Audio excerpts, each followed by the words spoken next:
Hello అండి, నమస్తే. అందరూ బాగున్నారా? మనం చేసే కర్మలకు వాటి ఫలితాలకు ముందే దేవుడు ఒక దారిని సిద్ధం చేస్తాడా అంటే ఈ ఆలయాల అమరిక చూస్తే అవునని అనిపిస్తుంది. ద్రాక్షారామం ప్రసిద్ధ పంచారామాల్లో ఒకటి.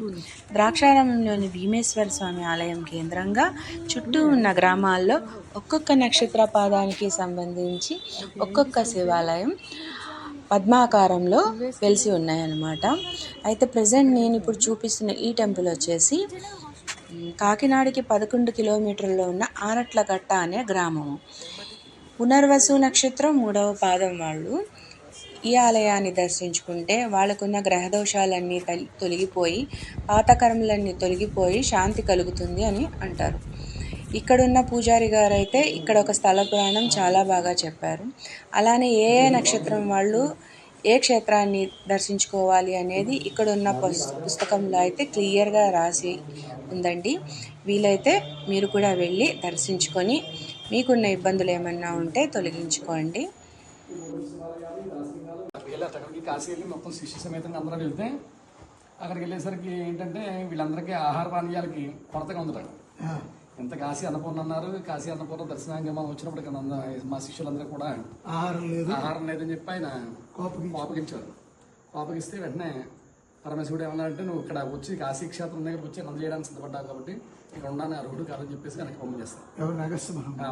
అప్పుడు ఆ పార్వతీదేవి చదివేసి ఆ తల్లిగా ఆదరించాలి, కోపడిన పిల్లవాళ్ళు ఇలా తప్పు చేస్తే ఎవరు ఆదరించాలి, తల్లి ఆదరించాలని చెప్పి ఆయన ప్రాధేయపడితే, ఇక్కడ కాదు దక్షిణ కాశీ అని చెప్పి ద్రాక్షారం ఉంది, అక్కడ వెళ్ళండి, మీరు అక్కడ వెళ్తే అక్కడికి వెళ్ళి మీరు తపస్సు చేసినట్టయితే పరమేశ్వరుడు సాధించి మీకు అన్ని విధాలుగా అమ్మవారు చెప్పారు.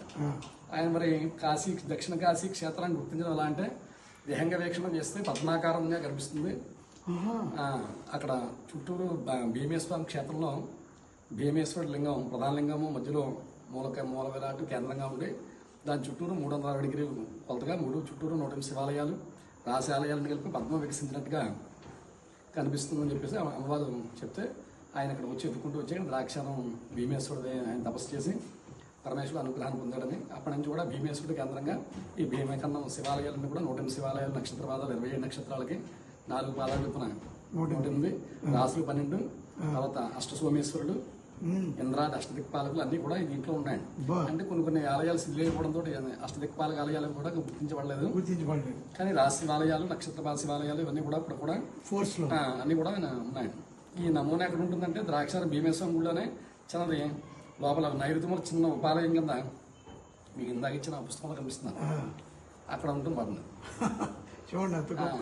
అంటే ఇదంతా పద్మాకారాలు పైన చూసినట్టు ఏరియల్ వ్యూలో ఒక పద్మం ఎలా అయితే వికసిస్తే 108 పద్మరేకులతో ఎలా ఉండైతే ఉంటాయో ఈ 108 శివాలయాలు కూడా ఒకే కొలతలో కేంద్రంగా ఉంటాయన్నమాట. కానీ పెద్దగా ఎవరికి తెలియదు కదండి. ఇప్పుడే ఏదో మొన్న ఏదో ఒక తనిఖీల వర్ణి కదా ఒక వీడియో రావడంతోనే బయటకు వచ్చేవన్నీ. మంచిగా చాలా కాలం నుంచి వస్తుంటారండి. అంటే బయట ఎవరికి తెలియలేదు. ఎప్పటి నుంచో ఈ టెంపుల్ రావాలనుకుంటున్నాను.